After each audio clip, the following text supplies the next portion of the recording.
Talagang dito sa issue ito maiinis ka eh. At dito po, i-connect na ho natin sa halalan. Dahil yung mga sumasayaw sa entablado ngayon, ito hong mga gusto hong maging lingkod bayan na naman daw ho, mga reeleksyonista, ang mga boto nito sa PhilHealth transfer na ito, sa pondo ho ng bayan na ito, ay yes. Di po ba?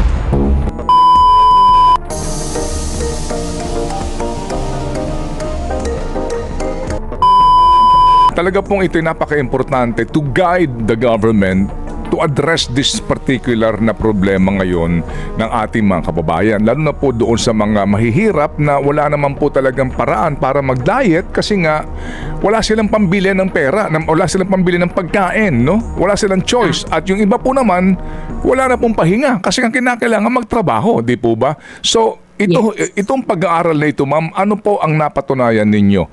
Taon-taon po, ma'am, gaano po karaming Pilipino, ano po mas marami, babae, lalaki, na na-stroke?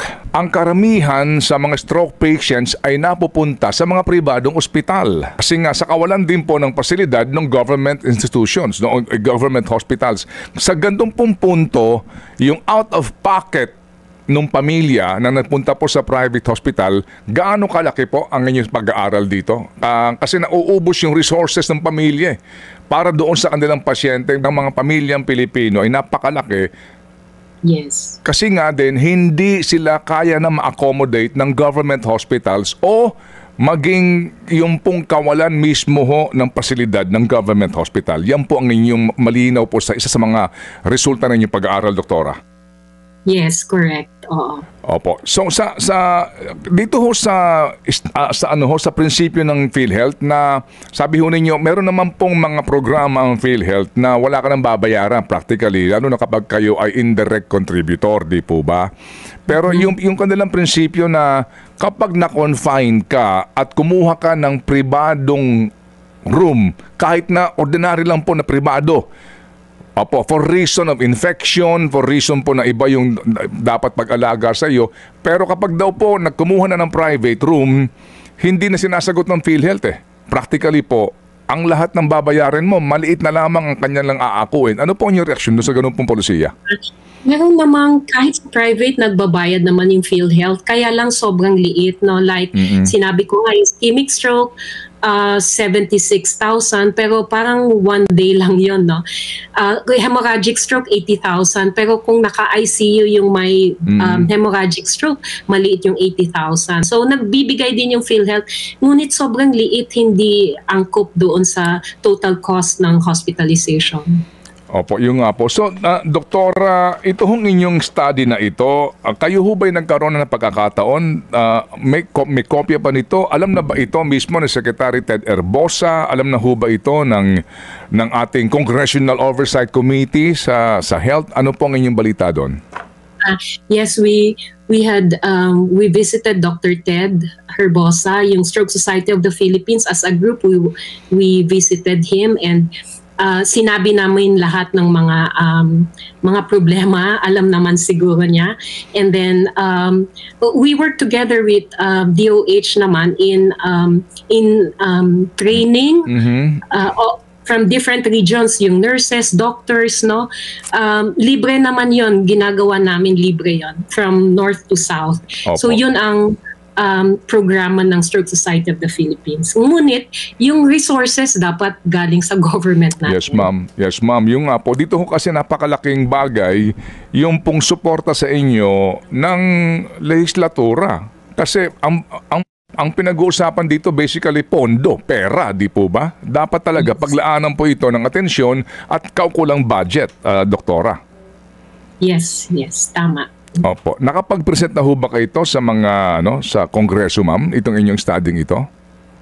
Yung hindi wala pa po. Wala pa po. Okay. Sige po. So, Doc, kapag po merong sa inyong opisina, sa inyong bahay, saan man pong lugar na may stroke victim, ano po ang galaw natin? Paano ho tayo? Meron bang bawal dyan? Bawal bang painumin ng tubig? Please, ma'am, para lang po sa aming kaalaman. Oo. So kung may pang-BP kayo, i-BP ka agad and then dalhin ka agad sa Acute Stroke Ready Hospital. So dapat tingnan nyo na, may app naman yon kung saan ang pinakamalapit na Acute Stroke Ready Hospital. Walang emergency thing, ipahiga lang sila, wag pakainin, baka mag-aspirate, no? So dalhin ka agad sa ospital kasi time loss is brain loss. Habang nag-aantay tayo, mas madaming nasisira na cell sa utak. Opo, sige po. So, Doktora, salamat po na marami for finding time na ito po yung inyong maipaliwanag po sa aming programa. Ang laking tulong po nito sa kaalaman po ng ating mga kababayan kasi nga po marami ho, sabi nga po ninyo, kinakailangan tayo magkaroon ng healthy lifestyle, kinakailangan mag-exercise, kinakailangan uminom ng ating maintenance medication, pero sa dami po ng Pilipino naghihirap, hindi na po nagagawa iyon kasi nga po obligado po na magpuyat, obligado pong magpagal, obligado pong magtrabaho para ho lamang mabuhay sa isang araw. Correct.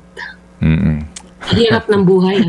Alright, so baby girl, reaction ng ating mga tagapakinig bago natin tunghayan to dahil ito po ay may kaugnayan nga dito po sa issue nga ng PhilHealth na naman. Kaya ko po natanong si Doktora kung meron ba silang presentation dito sa Kongreso sa mga mambabatas natin kasi yung sinasabi niya natutumbat, nangingisay. Kasi nga, importante doon po sa bilang maintenance, no? Correct. Opo. Yung ganun, ito kasi nasa probinsya sila eh. At maraming ganung lugar. Kanina nabanggit niya yung ilan. Sa Tacloban, wala pa daw stroke care facility. Sige po. Diba?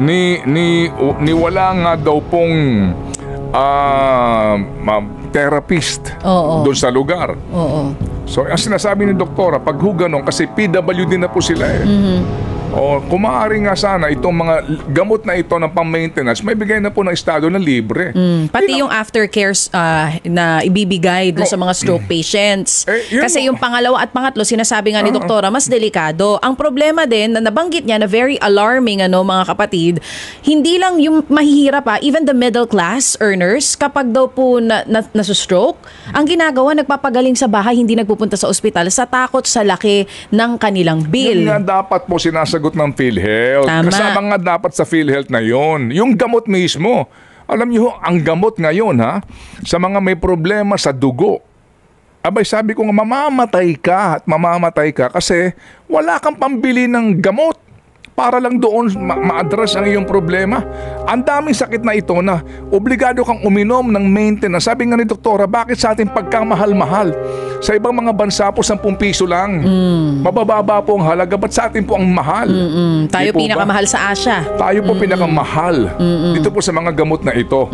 Yun nga po problema ho ngayon, kaya nga tutunghayan natin to. Pinakailaman nila ang pera ng PhilHealth. Para saan? Sabi ho kahapon, para pondohan nyo ang isang tulay na may pondo na? Di po ba? Talagang dito sa issue ito maiinis ka eh.